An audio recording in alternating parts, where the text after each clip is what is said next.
വീട്ടിലെ gas അടുപ്പും gas കുറ്റിയുമൊക്കെ പലതവണ ഓഫാക്കിയൊന്ന് നോക്കുന്ന നാം രത്നമ്മയുടെ ഗ്യാസ് കഥ കേട്ടാൽ ഒന്ന് ഞെട്ടും. 15 വർഷം കൊണ്ട് ഭൂമിയിൽ നിന്ന് ലഭിക്കുന്ന പ്രകൃതിവാതകം ഇവരുടെ കുടുംബ ഖജനാവിന് നൽകിയത് ലക്ഷങ്ങളാണ്. എൻ്റെ മനസ്സിലെന്താണെന്നറിയാമോ, ഇത് പോയിട്ട് ഇത് എവിടെ പോയി നിറയും, ഇത് പിന്നെ ഇത് പൊട്ടുക, ഇത് പൊട്ടിയാൽ പിന്നെ ഇവിടെയൊക്കെ കത്തത്തില്ലേ, അതൊക്കെ എൻ്റെ ചിന്ത പോവാണ്. എനിക്ക് ഭയങ്കര വിഷമം. ഞാൻ അതിലൂടെ ഇറങ്ങി ഇവിടെ വരും, തുറക്കും, മണം ഉണ്ടാകുന്ന നോക്കും, ഈ പൈപ്പ് ചെവി വെച്ച് നോക്കും, അനക്കം വല്ലതും ഉണ്ടാകുന്ന നോക്കും. 2011 നവംബർ 7 ആലപ്പുഴ ആറാട്ടുവഴി സ്വദേശിനി രത്നമ്മയ്ക്ക് മറക്കാൻ കഴിയാത്ത ദിവസമാണ്. നല്ല വെള്ളം കിട്ടാൻ പ്ലംബർമാരെ വിളിച്ച് വീണ്ടും വീണ്ടും കുഴിച്ചിട്ടും വെള്ളം കിട്ടിയില്ല. വെള്ളം കാണാത്ത സാഹചര്യത്തിലും പൈപ്പും മറ്റു സാധനങ്ങളും വാങ്ങിപ്പിച്ചതിൽ പ്ലംബേഴ്സുമായി രത്നമ്മ ഉടക്കി. ഇവർ പരസ്പരം പറയുന്നുണ്ട് വർക്ക് ഫെയിലായിപ്പോയി, വെള്ളം കിട്ടത്തില്ല, എന്താ ചീങ്ക അങ്ങനെ കണ്ടു ചെന്ന് മുട്ടിയെന്ന എന്തൊക്കെ നമുക്കറിയത്തില്ല. അവരുടെ ഭാഷയിൽ അവരതൊക്കെ പറയുന്നുണ്ടായിരുന്നു. നമ്മൾ വെള്ളം കിട്ടത്തില്ല നീയൊക്കെ അന്നേരം പോലെ പറഞ്ഞു.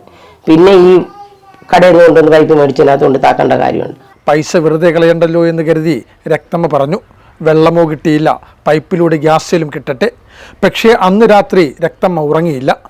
അങ്ങനെ അവർ പിന്നെ പിറ്റേ ദിവസം വന്നിട്ട് ഇതെല്ലാം രണ്ടാമത് റീസെറ്റ് ചെയ്യാൻ വേണ്ടി നോക്കാൻ വേണ്ടിയിട്ട് അഴിച്ചിട്ട് തീപ്പെട്ടിക്കൊള്ളി വരച്ച് പൈപ്പ് റെഡ്യൂസ് ചെയ്യാൻ വേണ്ടിയിട്ട് പിന്നെ പേപ്പർ കത്തിച്ചിട്ട് ഇത് ഉരുക്കാൻ വേണ്ടിയിട്ട് കത്തിച്ച്.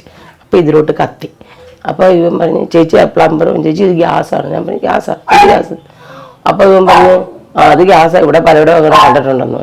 ഞാൻ പറഞ്ഞാൽ നീ അടുക്കളയിലോട്ട് എടുത്ത് കടാ, എന്തായാലും എൻ്റെ കാശ് പോയി. വിവരം മാധ്യമങ്ങളിലൂടെ അറിഞ്ഞ വീട്ടിലെത്തിയ ഉദ്യോഗസ്ഥർ പറഞ്ഞു, ഇത് ചില പ്രദേശത്തെ പ്രതിഭാസം മാത്രമാണ്, 1 വർഷത്തിനുള്ളിൽ ഗ്യാസ് വരവ് നിന്നോളുമെന്ന്. പക്ഷേ വർഷം 15 കഴിഞ്ഞിട്ടും ഭൂമി ഗ്യാസിന് ഒരു കുറവുമില്ല. പേടി മാറാതെ പാചകം തുറന്ന കുടുംബം ലഭിക്കുന്നത് മീഥൈൽ ഗ്യാസ് ആണെന്ന് തിരിച്ചറിഞ്ഞതോടെ എല്ലാ കാര്യങ്ങൾക്കും ഇന്ന് ഈ ഗ്യാസ് ഉപയോഗിക്കുന്നുണ്ട്. കഴിഞ്ഞ 172 മാസമായി രത്നമ്മ ഗ്യാസിന് 5 പൈസ മുടക്കേണ്ടി വന്നിട്ടില്ല. അതായത് 1,63,400 രൂപ കുടുംബ ഖജനാവിൽ കൃത്യം വീണു. ദൈവത്തിന്റെ കടാക്ഷമാണിതെന്നാണ് ഈ ഗ്യാസ് ക്ഷാമത്തിനിടെ രത്നമ്മ പറയുന്നത്. നമുക്ക് എല്ലാവർക്കും കിട്ടണമെന്നുള്ള ആഗ്രഹം, ഇതുപോലെ എല്ലാവർക്കും കിട്ടിയിരുന്നെങ്കിൽ എന്നുള്ള ഒരിതുണ്ട് എനിക്ക്. ഒഴുകിയെത്തിയ ഗ്യാസ് ആദ്യം രത്നമ്മയെ ആശങ്കയിലാക്കിയെങ്കിലും ഇന്ന് വലിയ ആശ്വാസമാണ് ഇവർക്കത്.